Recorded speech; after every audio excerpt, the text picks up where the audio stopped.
Hello friends, welcome to my cooking diary.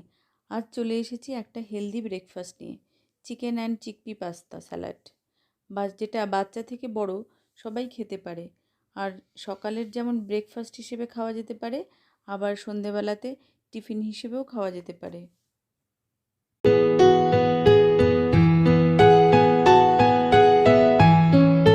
তার জন্য আমি নিয়ে নেব বাঁধাকপি কুচি, পেঁয়াজ কুচি, টমেটো কুচি, ক্যাপসিকাম ও গাজরটাকে আমি একটু লম্বা করে কেটে নিয়েছি।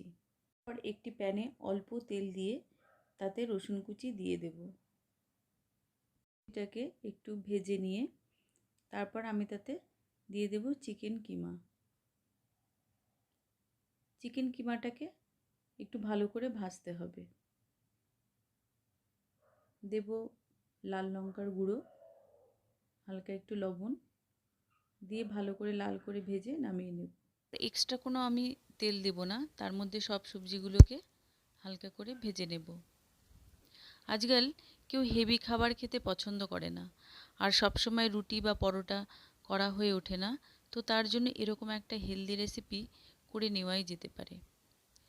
সবজিগুলোকে হালকা করে ভেজে নিয়ে আমি এটা নামিয়ে রাখবো। এবার একটা ড্রেসিং তৈরি করে নেব।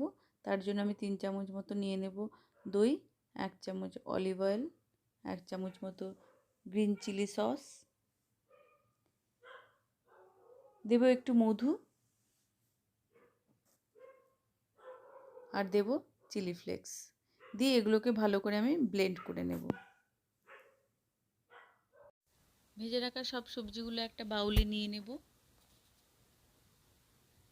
তারপর দিয়ে দেব টমেটো কুচি আর পেঁয়াজ কুচি, দেব ভেজে রাখা চিকেন কিমা, আর দিয়ে দেব সেদ্ধ করে রাখা কাবুলি ছোলা, দেব সেদ্ধ করে রাখা পাস্তা,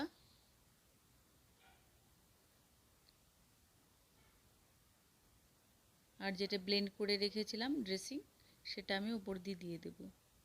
দেব স্বাদ মতো বিট লবণ আর ধনেপাতা কুচি, দেব লেবুর রস, সব কিছু দিয়ে ভালো করে মিশিয়ে নেব। তো রেডি হয়ে গেল আমার চিকেন অ্যান্ড চিকপি। রেসিপিটি আপনাদের কেমন লাগলো প্লিজ কমেন্ট করে জানাবেন। Like and share. যারা সাবস্ক্রাইব করেছেন তাদের অসংখ্য ধন্যবাদ, আর যারা সাবস্ক্রাইব করেননি তারা প্লিজ সাবস্ক্রাইব করবেন, আর নতুন নতুন রান্না দেখার জন্য বেল বাটনটি প্রেস করে রাখবেন।